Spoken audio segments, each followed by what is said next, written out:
नमस्कार दोस्तों, स्वागत है आप सभी का आपके अपने चैनल द रिटेल इन्वेस्टर में।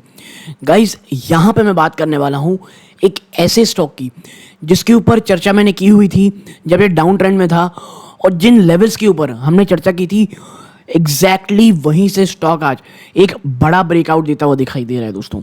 और जब आपके सामने में ये वीडियो रिकॉर्ड कर रहा हूँ, लगभग दोस्तों 11:30-12 बज रहे हैं दोस्तों आपके स्टॉक के ऊपर, और जिस लेवल पे ये ट्रेड कर रहा है ये बहुत ज़्यादा इंपॉर्टेंट है ये समझना कि ये जो ब्रेकआउट है कितना इंपॉर्टेंट है और कौन से वो लेवल्स हैं जहां पर आपकी नज़र होनी चाहिए कि अगर वो लेवल्स को वो अगर आप कह सकते हैं तोड़ करके ऊपर नहीं जाता है तो क्या वापस से एक गिरावट होने के चांसेस हो सकते हैं, या अब एक क्लियर ब्रेकआउट आपको स्टॉक दिखा रहा है।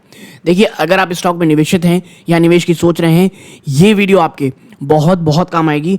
लेकिन आगे बढ़ने से पहले दोस्तों, अगर आप इस चैनल पहली बार आए हैं, प्लीज़ सब्सक्राइब के बटन दबाएं। वीडियो अच्छी लगती हो लाइक ज़रूर कीजिएगा। तो अब सीधा लेके चलता हूँ शेयर प्राइस की तरफ। देखिए, 2.76% की आज तेज़ी है दोस्तों जब मैं वीडियो रिकॉर्ड कर रहा हूँ, ठीक है। और अच्छी चीज़ क्या है, सबसे पहली चीज़ 1900 का लेवल स्टॉक तोड़ करके ऊपर ट्रेड कर रहा है, इवन 1910 के ऊपर ट्रेड कर रहा है। और यकीन मानिए, अगर ये जो दो लेवल्स है ना, अगर इसके ऊपर आप कह सकते हैं स्टॉक जब बाजार बंद होगा 3:30 बजे, अगर इसके ऊपर क्लोज देता है तो फिर जो आप कह सकते हैं स्टॉक में जो ब्रेकआउट के चांसेस हैं वो बहुत ज़्यादा हो जाएंगे, ठीक है। आप देखें, पिछले कुछ समय से स्टॉक एक डाउनवर्ड ट्रेंड में था, और मात्र एक महीने में स्टॉक ने ऊपरी स्तरों से आप देखेंगे तो एक समय 7.5% के आसपास गिरावट दिखाई है, और अभी देखें तो वहां से एक काफ़ी शानदार तेज़ी 4% ज़्यादा की हुई है। और देखिए गिरावट कहाँ तक हुई थी, और मैंने पिछली बार वीडियो कहा था भाई, देखिए 1850 अगर इसके आसपास आप स्टॉक को ले रहे हैं तो ये आपका विजन अगर 6 से 8 महीने का भी है तो आपको एक बहुत शॉर्ट टर्म पीरियड में एक बाउंस तो एटलीस्ट करने दिखाई देगा। और देखिए, वो ऑलरेडी बाउंस आ चुकी है 4% की। जिन्हें छोटा मोटा एक सेविंग्स अकाउंट का रिटर्न चाहिए वो ऑलरेडी ये स्टॉक दे चुका है। लेकिन जिनका विजन ना आने वाले 2 से 3 सालों के लिए है, भाई साहब, इससे अच्छा मौका नहीं होगा इन्वेस्टमेंट का, ठीक है। और मैंने कहा था कि 1850 का लेवल अगर टूटता है, ठीक है, तो फिर आप देखेंगे स्टॉक एक बार 1800 को तोड़ करके, जी हाँ, अगर वो टूटता है और 1800 का एक साइकोलॉजिकल सपोर्ट रहता है, अगर वो भी टूटता है, 1750 से लेकर के 1730 के दरवाजे आपको आराम से खुलते दिखाई देंगे। और क्योंकि देखिए एस्ट्रल ऐसा ही स्टॉक है, एस्ट्रल 2-4 रुपए नहीं गिरता, जब गिरता है ना तो बड़ी तबीयत से गिरता है, बड़ी भयंकर तेजी से गिरता है। एक हाईली वोलेटाइल स्टॉक है, और जब तेजी दिखाता है तो आप देखें इसी प्रकार की तेजी फिर होती है।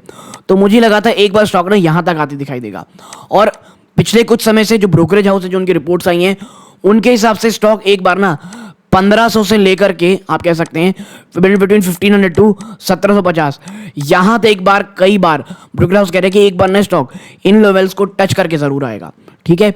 तो भैया, अगर यहां तक आता है ना और विजन 2 से 3 सालों का है, तो एस्ट्रल जैसी कंपनीज में इससे अच्छे मौके निवेश के, इन्वेस्टमेंट के तो नहीं ही मिलने वाले हैं, ठीक है। अब बात कर लेते हैं आगे क्या। तो देखिए, रीजन साफ है। एस्ट्रल लिमिटेड के लिए जो लेवल्स है ऊपरी स्तरों में, पहला तो जैसा ये भाग चुका है 1930 से लेकर के 1950, ये जो 20 रुपए का लेवल है, ये देखना ये तोड़ता है कि नहीं। और अगर तोड़ के जाता है तो एक रीजन तो साफ है, 2000 के लेवल ये टच करेगा। लेकिन ये 2000 के से लेकर के 2100 का जो लेवल है ना, ये बहुत टेढ़ी खीर है एस्ट्रल के लिए। ऐसा नहीं इसने छुआ नहीं है, पिछले इसने जो हाईस लगाए हैं ये 2000 के ऊपर ही गया है। आपको मैं दिखाता हूं पिछले 6 महीने का टारगेट, ठीक है, आप देखते जाएं।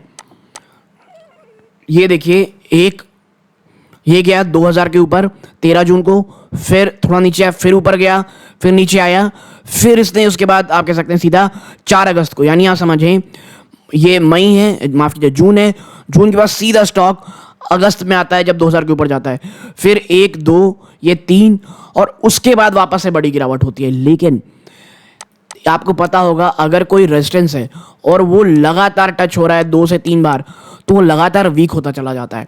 और अगर इस बार दोस्तों इस लेवल के ऊपर चला गया ना ये, तो मुझे लगता है 2200 के आसपास तो आराम से जाएगा, और 2000 का लेवल वापस से एक बहुत मजबूत, एक बड़ी ही ज़्यादा एक स्ट्रॉन्ग सपोर्ट बन के उभरेगी। लेकिन 2000 को तोड़ना बहुत इंपॉर्टेंट है, और इसने 1 2 3 4 बार, एटलीस्ट 4 बार तो टच करके आ चुका है। तो वो निवेशक जो सोच रहे हैं भैया यहाँ पे कर सकते हैं क्या इन्वेस्टमेंट, तो याद रखिएगा, अगर एस्ट्रल 2000 के ऊपर जाके 1-2 दिन आराम से सस्टेन करता है, जी हाँ, the main word is here is sustain, अगर वो सस्टेन करता है तो भाई फिर ना एक काफ़ी अच्छे लेवल्स होंगे आने वाले समय में दोस्तों। बट एक बात याद रखिएगा, बाजार अगर वीक होता है, क्योंकि देखिए कुछ चीज़ें ना डेड कैट बाउंस भी होता है, जी हाँ, कई बार स्टॉक जब बड़ी गिरावट दिखाता है तो एक छोटी सी छलांग मारता है। तो इसीलिए मैं कह रहा हूं कि हड़बड़ा करके नहीं आ जाना है, हमें एटलीस्ट 2 से 3 दिन ये देखना है क्या ये डेड कैट बाउंस तो नहीं है, जी हाँ, क्या कहीं ये डेड कैट बाउंस तो नहीं है, कल आज तेजी के बाद क्या कल वापस से तो नहीं गिर जाएगा स्टॉक बड़े स्तरों पे। तो ये चीज़ ध्यान में रखना है, इसीलिए मैं कह रहा हूं अभी इंतजार करें। अगर 1850 के आसपास ले रखा है तो आपने काफ़ी अच्छी कंपनी को एक अच्छे लेवल्स पे ले रखा है, और शॉर्ट टर्म के लिए थे तो चुपचाप से प्रॉफिट बुक कर लें, बिल्कुल इधर दिमाग लगाने की जरूरत नहीं है। लेकिन अगर आप अपनी इन्वेस्टमेंट को लेकर के बहुत ज़्यादा सजग हैं, आप ये सोचते हैं कि नहीं भाई मैंने खरीदारी करनी शुरू की है तो लंबे समय तक खरीदूंगा, और देखिए ऐसी कंपनीज को तभी तो लेंगे जब गिरावट होगी। अब 2000 में के ऊपर खरीदेंगे तो हमेशा गिरने के चांस ज़्यादा रहेंगे, इसीलिए 1800 के आसपास लिया है, और बड़े स्तरों पे एक्यूमुलेट मोड में आप बने रह सकते हैं, ठीक है। और मैं इसीलिए कह रहा हूं कि भैया अगर विजन 2 से 3 सालों का है तो लेवल्स को एक्यूमुलेट करते रहें, ठीक है। और मैं आपको बता दूं, एस्ट्रल आने वाले मुझे पर्सनली लगता है 3 से 5 सालों में एटलीस्ट मुझे लगता है 3x होने की क्षमता ये स्टॉक रखती है, जी हाँ। जिस तरह से इंफ्रास्ट्रक्चर में इन्वेस्टमेंट है, जिस तरह से कंपनी अपने अन्य प्रोडक्ट पे अपने हाथ बढ़ा रही है, जिस तरह से कंपनी पेंट इंडस्ट्री में भी आने की कोशिश कर रही है, आने वाले 3 से 5 साल एस्ट्रल पाइप के लिए बहुत ज़्यादा एक्साइटिंग होने वाले हैं। इसका मतलब ये नहीं पूरे पैसे इसमें लगा देने, देखिए हर एक सेक्टर का एक चैलेंज होता है। एस्ट्रल भी competitive intensity plus operational cost को लेकर के आप कह सकते हैं चिंताजनक स्थिति में रहती है। तो देखना ही होगा आने वाले 2 से 3 साल कैसे पैन आउट होते हैं। अगर मुझे लगता है नॉर्मल टू पॉजिटिव भी होते हैं तो एटलीस्ट 2x तो आपको स्टॉक 3 से 5 सालों में आराम से दे सकता है, और 5 सालों में भी अगर 2 गुना हो जाता है दोस्तों, ऑन एन एवरेज हर साल 20% का return, which is not bad at all. और देखिए अगर आप देखेंगे भी ना तो एक चीज़ ध्यान में रखिएगा कि तमाम जो पाइपिंग स्टॉक्स हैं, चाहे एस्ट्रल हो गया, प्रिंस हो गया, इवन वीनस पाइप, ये वैल्यूएशन वाइज बड़े एक्सपेंसिव हो रखे हैं। तो Q2 के नंबर जब आते हैं, अगर वहां पे कहीं से भी वीकनेस देखने को मिलती है तो ये स्टॉक्स में एक बड़ी गिरावट हो सकती है। मैंने फिर कहूँगा अगर विजन लंबा है तो यही ऐसी चीज़ें होती है दोस्तों जहाँ पे हमको एक्यूमुलेट करना चाहिए। और देखिए पाइपिंग स्टॉक अभी ना बहुत ज़्यादा भाग चुके हैं। मैं यही कहूँगा अगर आप निचले स्तरों पे काफ़ी खरीद रखें पाइपिंग स्टॉक्स को, प्लीज़ बने रहें, इनका future at least short to medium term काफ़ी अच्छा है दोस्तों। लेकिन इन हाई वैल्यूएशन में निवेश करना थोड़ा सा मुझे लगता है एक डेंजरस चीज़ हो सकती है। तो यदि आपको ये बहुत ही छोटी सी एनालिसिस पसंद आई हो, प्लीज़ वीडियो को लाइक कीजिए, आप ऐसा करते हैं चैनल की ग्रोथ होगी दोस्तों, बहुत मोटिवेशन मिलती है। और सब्सक्राइब ज़रूर कीजिएगा अगर पहली बार आए हैं, ऑल नोटिफिकेशन दबा करके। तो ये इस वीडियो का अंत है। जय हिंद।